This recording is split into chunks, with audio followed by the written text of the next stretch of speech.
It's about human capital. This is not about AI, all human capital, but especially people at work, whether they go to work every day working in a junkyard or whether they make video games.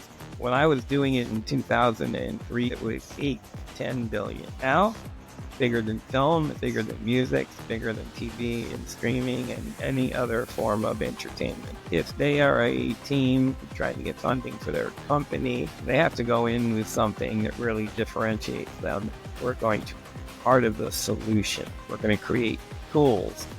This is the Relentless Pursuit of Winning podcast, where we are here to educate, equip, and inspire people to build extraordinary companies. We're so glad you're here. Don't forget to like, subscribe, and hit the bell so you can get updates every time we drop a new episode. Now, let's get it started. Hey, folks, welcome to another episode of the Relentless Pursuit of Winning podcast. My name is Rick Meekins, and I am your host today. I am so excited to have in the studio Vincent Bitetti. How are you, sir? I am great. How are you? I'm great as well. Folks, you're going to hear a journey that this gentleman has taken. Is taken from his garage to the NASDAQ, back again, and he's got another project going. And this is going to be really cool. So you're going to want to make sure you stay tuned for the entire show. So, Vincent, tell me something. I really want to make sure that we're giving our guests a good idea of what we're going to talk about. So what's the most important thing you want our guests to learn from this show? Human capital. It's about human capital. This is not about AI. It's not about politics. It's not about takeover of the government, although that is a concern. But basically, I want to get across the value of human capital, but especially people at work, whether they go to work every day working in a junkyard or whether they make video games and they 3D model in Unreal Engine 5. Or they make movies, they're actors, they're actresses, everything from video games to movies to streaming TV to technology like AI and AI agents that, assist you, all the way to AI that creates complete episodes of content that is devoid of really any emotional connection, but technically it is incredible to look at. But when you realize that it was produced by a prompt engineer, you kind of go, something's weird about this, because it's scraping all this information from all these places online and stuff. So you really don't know what you're getting. But if you are building a business proposal or something, it can be a great assistant, a research assistant. But if you ask it to write code for you, watch out, you're in trouble. You shouldn't be asking AI to write code for you. I don't care what anybody says. If you're asking it to do things that are superhuman, like these people that advertise get rich in 10 minutes on the internet, don't buy a lot of that stuff, really. Right. I agree with you. So how is this thinking about human capital? How has this played out in your career? You're building different companies and doing different things. Well, at my core, if you will, I'm a musician. I worked in music stores for most of my life from, 16 years old until 30 years old, something like that. And while working in music stores, I was assigned status of a floater. A floater could sell in any department. I could sell guitars. I could sell home audio, pro audio, accessories, board, you name it. If it was musical or musical related or even an accessory like an harmonica, I could sell it because I had the credentials to be able to do that. I could program FM synthesizers, analog synthesizers. And one of my colleagues in the keyboard department at West LA Music in Los Angeles, which was huge, right across the street from the Village Recorders, which is gone, I believe, one of the biggest recording studios in the world. My days at the music store, I met a lot of incredible people, musicians. I mean, at that time, it was the mid-'80s. So I was dealing with Duran Duran, and I was dealing with Toto, and I was dealing with Oingo Boingo and Danny Elfman and Jerry Goldsmith and Quincy Jones even. So even Michael Jackson called me several times, believe it or not. And I even taught Ray Charles how to work a very sophisticated drum machine. Really? Yes. That's amazing. I had to take his fingers and put them on the buttons and tell him how many times to hit the button. He's can't see, and the screen is a 1-inch by 3-inch screen with multiple levels. So, okay, Ray, you got to press this button. And when you press this one, you got to press it multiple times to get to the level you want to get to. So if you want to get to programming the ADSR, the attack of the sound, the decay of the sound, the sustain of the sound, and the release of the sound, you have to go to this menu. So it's going to take 2 button pushes to get to that menu. And then these 4 knobs control the attack, the decay, the sustain, and the release. So this went on and on and on. These were very deep systems. And we didn't have this kind of technology in 1985. So you're dealing with these little LCD screens that light up and you can't see them. And he couldn't see this either. So it wouldn't have mattered. I spent months with him at a recording studio every night teaching him how to work a drum machine. I got to know him pretty well, actually. And so it started with music. And one of my colleagues got recruited by Yamaha Digital Musical Instrument. It was called DMI, Digital Musical Instruments. So Yamaha Corporation, which makes everything from pianos to motorcycles. In Japan, they even make bathrooms and, urinals and you name it, they make it. They're in Hamamatsu. I have a lot of connection with a lot of Japanese folk from Hamamatsu to Tokyo to Kyoto, Nintendo to even Tokyo, hypothetically the epicenter of the whole thing. It's a beautiful place, unlike anywhere I've been on the planet, to be honest. The other most beautiful place I've been to has been Luxembourg, Britain, Great Britain in general, the history. One time I went to a temple, and it was filled with these Japanese warriors from the 16th and 17th century, and they were statues, basically. They were warriors. And they served me a cup of green tea, which was a big cup that looked like pea soup. And I drank it, and I got so stoned. I mean, I got blasted. It was like being on speed or crack or something. It was unbelievable. And then they said, do you want to go have green tea ice cream? I said, no, thank you. I'm good. Oh. A pill with green tea. So funny.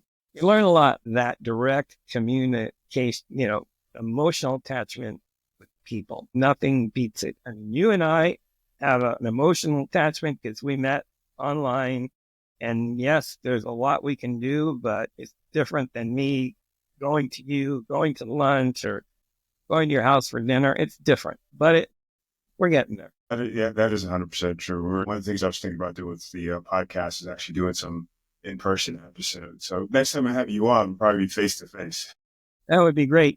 I have a friend working on this technology for games that hooks up to your computer, and it's the size of a credit card, a little bigger. But if you have a campfire in your game, for instance, you smell the campfire. This thing has all kinds of wizard tech, right? Right now it works for PC games and they're testing it, but it will be rolled out to console games. So there's a lot going on. And then there's AI agents, and they give you various levels of help, various levels of misinformation. You got to double check everything. Yes, absolutely. So we want to get into your entrepreneurial journey. So you talked about you started in the garage, essentially. What inspired you? What was the outcome of that? It's really interesting. I went from the music store to being a consultant for Yamaha Musical Instrument Corporation, and I consulted for bands like Carlos Santana from backstage. Incense is going, he's getting ready to go on stage. He's working me in. I do an interview with him, and next day I go to a hotel and meet with Toto, and a couple hours later, Rick Derringer, big talent at the time. Those were some really good times, and I'm talking mid to late 80s at that time. That's kind of where my entrepreneurship started. TDK said, we're going to pull the plug on the American consulting program. Honestly, their competitors were eating them alive. And they were resting on their laurels. Their engineers kept saying, we bought this technology from Stanford. this FM technology from John Chowning, who created FM synthesis. It should solve every sound problem that exists. Why do we need samplers? We can get everything we need out of FM.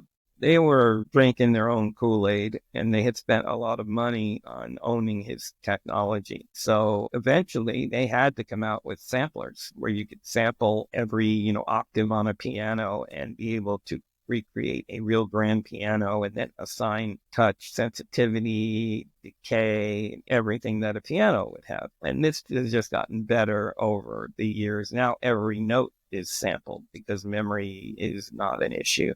So that whole thing has come a long way. And believe it or not, there are still companies, especially in Europe, that make synthesizers to this day that are very sophisticated.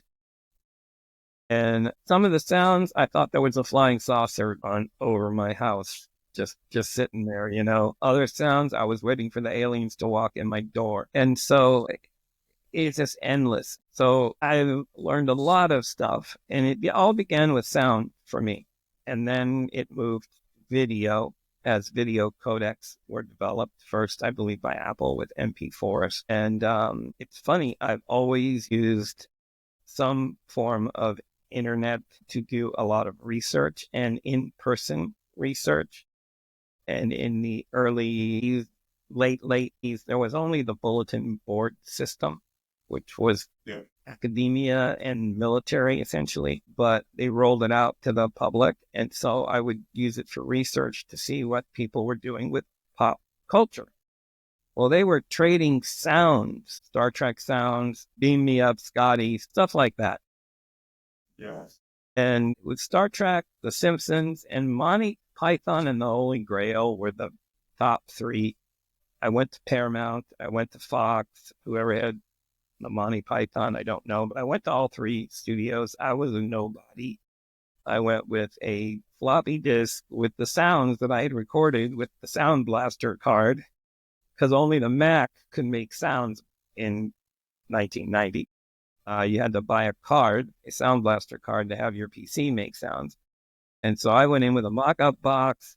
It said on the front, put your computer on stun, had a picture of Mr. Spock, and on the back, it talked about we were using Q Sound, which was a three-dimensional sound technology. You had to have a joystick to program the sound. So if you wanted the spaceship to fly around your head, you would program it with this joystick. And even though it wasn't really flying around your head, it sounded like it was flying around your head. It was crazy technology.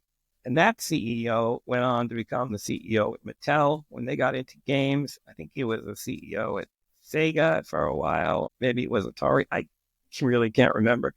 And over the years, we became good friends. His name is Bernie Stolar. He passed a few years ago. May he rest in peace. He's a good guy. And I learned a lot from him. I've had quite a few mentors in my career. I still have mentors, believe it or not. And I am 69 years old. So it all began with sound.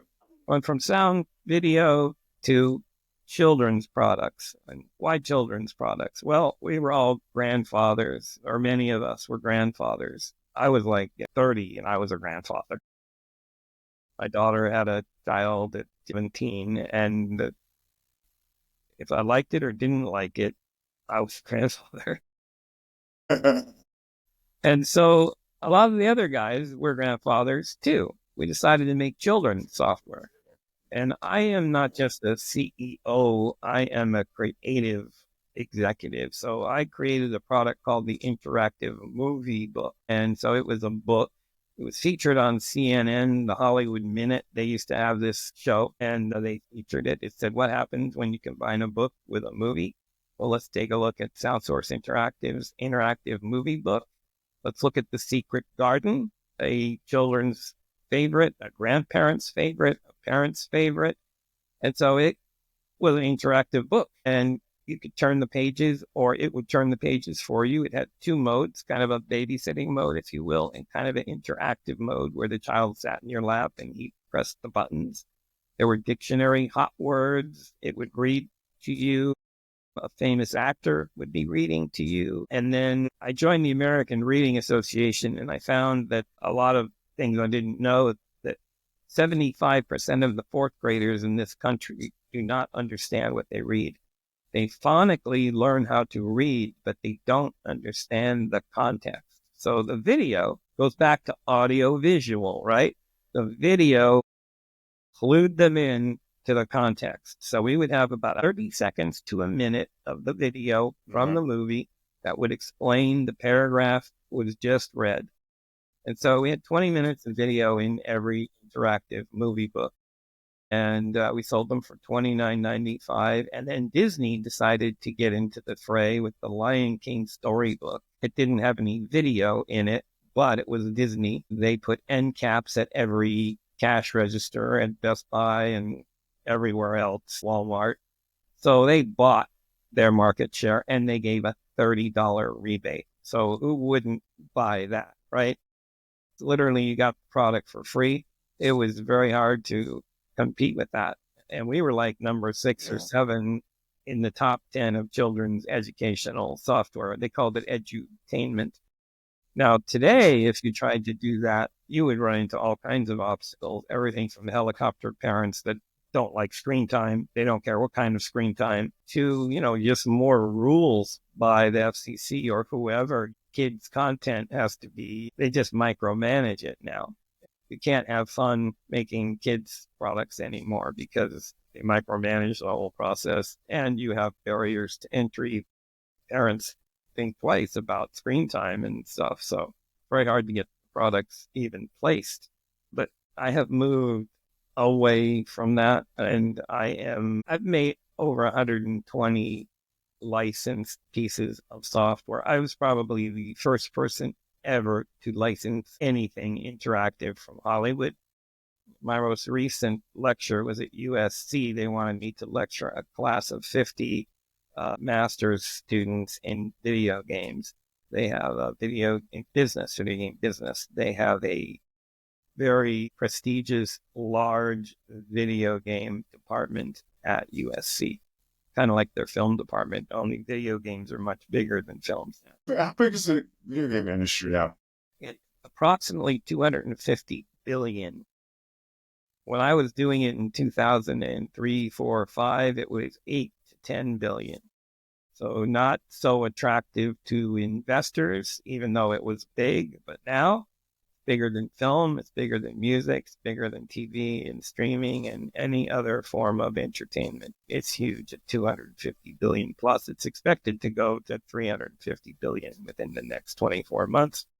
And then it will just grow from there. 3 billion people play video games on the planet. 3 billion people. So almost half the planet. Yeah, it's unbelievable, right? Whether it's on their cell phone or their PC or their console, 76% of the players play on PC and console. Because that's where you get the deep, rich, emotional experience on the higher end systems with the most horsepower. I had no idea. That's amazing. It's amazing. I don't play video games myself, but my kids, they certainly put their time in. So you were in the entertainment space. You had your run-in with Disney. What did you do next? Well, I was approached by TDK Corporation of Europe. They had an initiative to TDK people think of as either blank tapes or blank DVDs or blank CDs. They're like an $8 billion plus company. And believe me, that doesn't come from DVDs or CDs or anything. It comes from the fact that they own ferrous oxide mines, which is a magnetic property, metal, which allows them to make anything that can be used in a magnetic way. So sound tape is magnetic, DVDs have magnetic properties. And so they make hardware even. They make resistors and capacitors for the PlayStation, for the game, whatever is next from Nintendo, for the Switch, for everything. So their money comes from a lot of other things. But when you're shipping for instance, a PlayStation, you cannot wait until you ship to start deducting your costs because the targeted platform, that what you will make will work on the targeted platform. There is no question. So it is not considered R&D. considered product development. So if it's costing you $1 million a month, you're writing off $1 million a month. And you don't start to recoup until you ship, which could be a year, 2 years, 3 years, 5 years. I mean, Nintendo takes 5 to 8 years to make a game, for instance, like Zelda or something, Mario Kart, whatever. Wow. I had no idea. It's amazing. Yeah. So you're at TDK. What did they ultimately want you to do? Well, ultimately, 3 years into the relationship, they had some management changes and our champions. We had a guy on the board in Japan. We had president of TDK Europe. He died of a heart attack. The guy on the board was resigned, left. He had a succession plan. And so we didn't have anybody really sponsoring us inside the company. And we were one of like 25 subsidiaries. And even though we were profitable, I mean, as a foreign entity, they could only claim 50% of our profits. So if we did 100 million or 200 million, they could only claim half of it.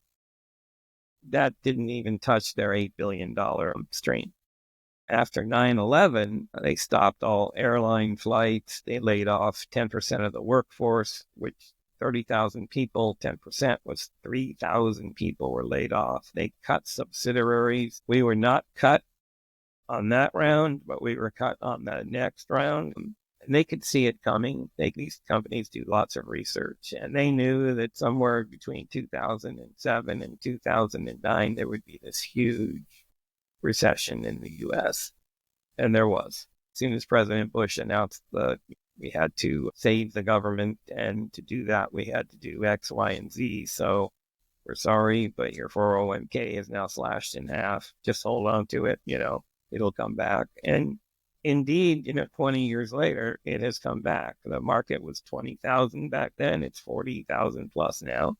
And you see this kind of up and down pattern. And every new president faces different challenges. Every new president has a different agenda. And this particular president, number 47, he wants to literally change the Constitution. He wants to do it without guardrails. He wants to do it without congressional support. He wants to do it just with the wave of the hand, and it doesn't work that way. It's a path you don't want to go down. It's kind of like if you get pulled over for a ticket, you just don't get asked about a ticket. And if you happen to be black or brown, it's like, well, are your papers scary? It is scary. So we're going through a real test of our democracy right now. But, when it comes to making games, I kind of push that aside. I can't be thinking about, have to. the world blowing up, even though our game that we're making right now has. So everything I do is tied to the zeitgeist. Every licensed game I've ever made has had a connection to the zeitgeist. Whether it was Star Trek, Star Wars, Shrek, the Ultimate Fighting Championship, poker. I put out the first poker game on console, and it was really popular on TV at the time, poker, and they were competing for millions of dollars, right? So I just took the best players, Annie Lederer, her brother, Howard Lederer, a few others. We put them on the front of the box. We made the game look like point of view as if you were watching it on TV. And even then, I had pushback from Sony, Nintendo, and Microsoft. The pushback was, well, people aren't winning any money. Why would they buy this game? Why do they watch the TV show? They want to learn how to play poker. It's a fascination. So I finally convinced them, and we sold 4 million units in that much time. And that was before it was a $250 billion business. That is when it was a $10 billion industry. Well, what was the most difficult negotiation you had to work out? I mean, it sounds like you've been around that rodeo quite a bit. Well, licensed software is not for the squeamish. In the early days, I licensed Star Trek was my first license, and Paramount was like, look, we don't have any kind of language legally that protects us. We can't let you use their likeness or their voice or anything. You have to go to each actor individually. And I had to go to the guilds. I had to pay into their pension. I had to do everything. William Shatner called me himself from his car phone. At first, I thought it was a joke, but it wasn't a joke. It was one of those car phones on a pole, back in the early days when they put them in. And my relationship with him started then, and Paramount had advised me to talk to William Shatner last. Get Leonard Nimoy on board. William Shatner will go along with it. And that proved out to be true, but I had to do all the work. So I learned the ropes early and learned how to deal with agents, states, actors themselves, lots of lawyers. Today it is very different in some cases. Older actors, they still make you jump through hoops, if you will. Younger actors, well, they sign contracts that say, I'm turning over my likeness and my voice, my rights, essentially, to you. And, the last round of guild protests, guild negotiations over AI and everything, right? Took a while to get through, and they really didn't get what they wanted. And I've been told by a lot of actors and actresses that studios are either using AI to make actors or they're taking it offshore. And a lot of actors and actresses are just out of luck and out of work. I would imagine that. Wow. So you had successes with the games you did with Shrek, with Star Trek, etc. That's what got you on the NASDAQ board. Is that right? What got me on the NASDAQ board was I couldn't raise money. I had bootstrapped everything, every dime I had, everything. At a certain point, though, when you're manufacturing even floppy disks, much less CD-ROMs, which, much less DVDs, which the PlayStation and everything after it was a DVD. Sony manufactured them, so they had complete control. You didn't have to, there were no audits because they knew how many you made. They eliminated the audit problem. They eliminated everything, but you had to decide on a cost. And the cost structure, there were various tiers. There was no integration of shelf and cash register. So it was really difficult. And there were not a lot of returns because they didn't want to deal with returns, They wanted to just mark it down, get rid of it, whatever inventory they had. If it was a hit game, they just keep ordering more. In baseball analogies, if it was a single or a double, well, it didn't last long, but lasted a lot longer than if you just kept hitting foul balls and had strikes. So in the early days, retail was hard, and bigger games, bigger names, like if Madden football was coming out and the buyer had an open to buy, his excuse for not buying on the mansion or whatever, his excuse would be, well, my open to buy has been eaten up because I have unprecedented demands for Madden or Tony Hawk skateboard or whatever. And so it was very difficult to secure significant shelf space. So it was also very difficult to forecast how many to make. And ultimately, you were stuck with it. Think of it, $10 a box. You make 1 million units. That's $10 million, right? And then you got marketing costs. You got licensing costs. So now and you got development costs. So now you're into this for $20 million. And if it doesn't work, you write off the $20 million. Like, every 90 days, your accountants come in and do an NRV test, a net realizable value test. And if you shipped 100,000 and in 90 days you only sold 10,000, they want you to write off 90% of everything you've spent. So your question is, when it comes to challenges, right? Yeah. There's the negotiation itself or the license. There's everything after making the product, publishing the product, distributing the product, dealing with all the logistics of moving the product through the system. I can't imagine.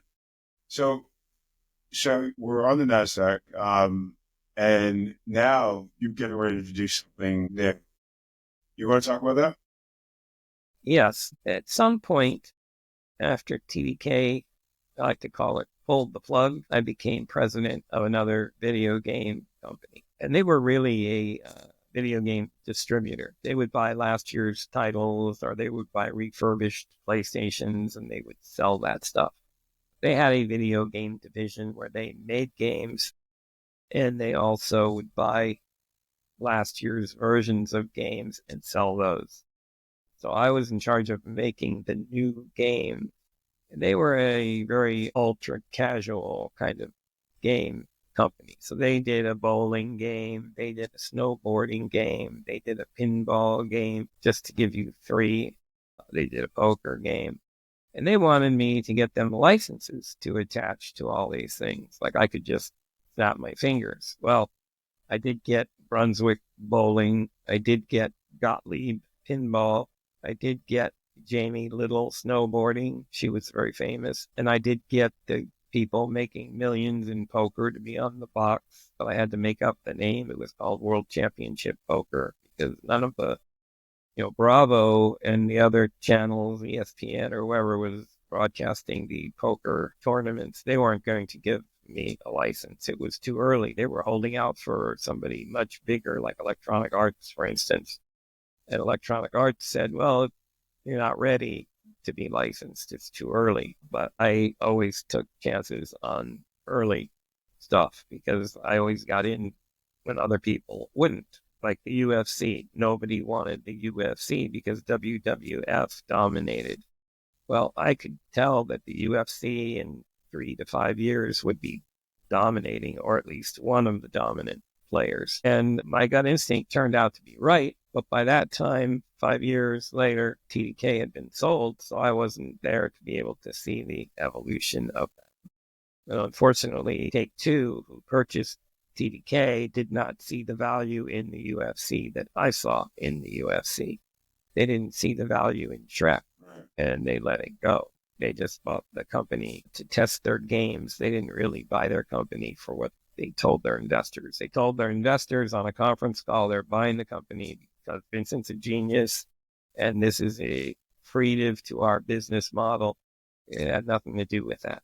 They wanted to be the first company to hit $1 billion and earn 150, 200 million for the year. They wanted to capture that income so they could hit $1 billion.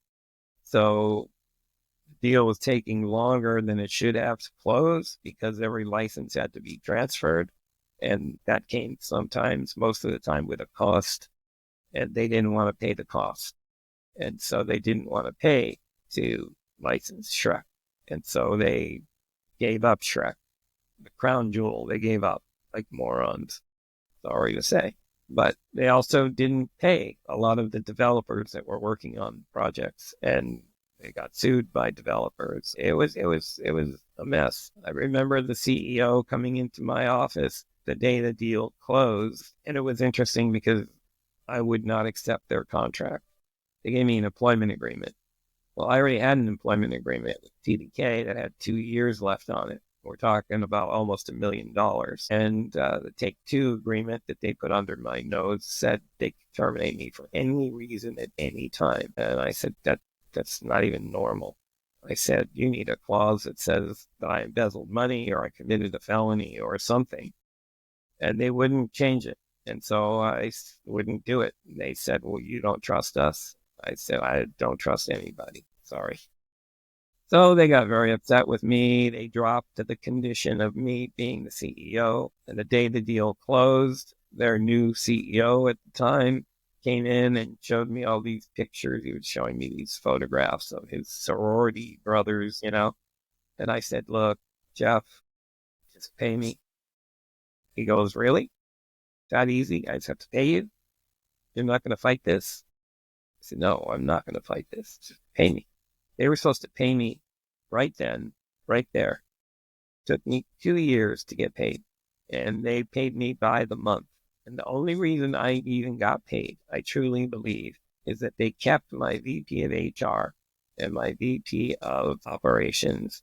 And they turned those two women into slaves working 12 hours a day. And because they were the only two that had institutional knowledge of the company and how it worked and the relationships with the studios, the relationships with distributors, the relationships worldwide with distributors. We still had a relationship, with multiple companies in multiple countries. And so all that had to be managed. They didn't keep anybody to manage that. So it all fell on the shoulders of these two women, one of which now is VP of HR at Konami, which is a Japanese video game, very large Japanese video game company. And the other one, I don't remember, but I don't think she's in video games. She's somewhere else, but she's gainfully employed. And it's just sad how the whole thing went down. And so, that was a long time ago. And so now I was in the cannabis business for 5 or 6 years, had invented this home grow semi-automated system. I had a friend with cancer. He was a famous music producer, Barry Fosman. He produced Melissa Manchester. He produced some stuff for the Cult. He produced some stuff for Styx. And looking at the record business and looking at the game business, you can see the record business turned from a very creative endeavor to a commodity. And they're trying to do the same thing with games, trying to turn them into commodities and have AI write the code and AI come up with the property and AI, well, we don't need people, we just need AI. Yeah. Well, it's quite a journey. So we're running out of time. What would be the most important thing you want to leave the audience with? Just to maybe implement into their thinking or their business that would be a little add value. I think if they are a team trying to get funding for their game, trying to get funding for their company, they need to position themselves different. They can't go in and say, we have a great, Minecraft or the next great Roblox or whatever. They have to go in with something that really differentiates them. And they have to go in with something that basically they can say, look, we're not just going to develop games. We're going to have revenue streams that bring in money. We're going to be part of the solution. We're going to create tools that we can then license to other creators. And those tools that make games easier to make, faster to make, some using AI, some using no AI, except maybe some AI agents, which have limited use, basically personal assistants. They really can't do a whole lot. Some of them can do more than others, but basically, it's not like they thought of the story in their head. It's not like they know the nuances of the characters. All they can do is help you move things along faster. So studios need to take accountability and responsibility and not just hold out their tin cup and say, we're looking for money to make this game. Those days are over. You have to be part of the solution now. And you need to offer up more than, we made 3 hit games in the last 20 years. Well, that might work for some, but it's not going to work for new studios, younger studios, independent studios. They're going to need to bring something to the table that truly differentiates them. And it can't just be, we're going to make all Web3 games and that will involve cryptocurrency and that will make us different than everybody else. Can't do that. They have to go in with something truly different. And if you're using actors to do the voices or even be in the game in some form, even if they're in some mech suit or, a 25-year-old version of themselves, agency. You need to give agency back to actors that have been pushed out of the system, like women who are 60 who cannot get a gig because they're 60. But when they were 25, they were famous because they were gorgeous. We can recreate them as their 25-year-old selves and put them in a new game and restart their career, literally. So if anything, that takes human capital, takes someone with a innovative brain to come up with the ideas, and then somebody that can follow through, actually implement these ideas, and then deliver to the marketplace these ideas, and of course have a go-to-market plan that articulates all of these reasons why you're different and why your game is different. And I think studios need to take that into consideration when they're out asking for money. You can't just say we're making the next best shooting game that anyone's ever seen before. It might be, it might look incredible, but that doesn't mean that that's where their differentiating factor lies. They have to truly differentiate themselves. Well said. Thank you so much. And I know we talked about a lot of other things. I was It supposed would the other take day. forever for us Really to enjoyed the cover show. Really everything. appreciate you sharing. Folks, thank you so much for watching or listening to another episode of the Relentless Pursuit of Winning podcast. We'll catch you next time. Thank you again. Yes. See you next time.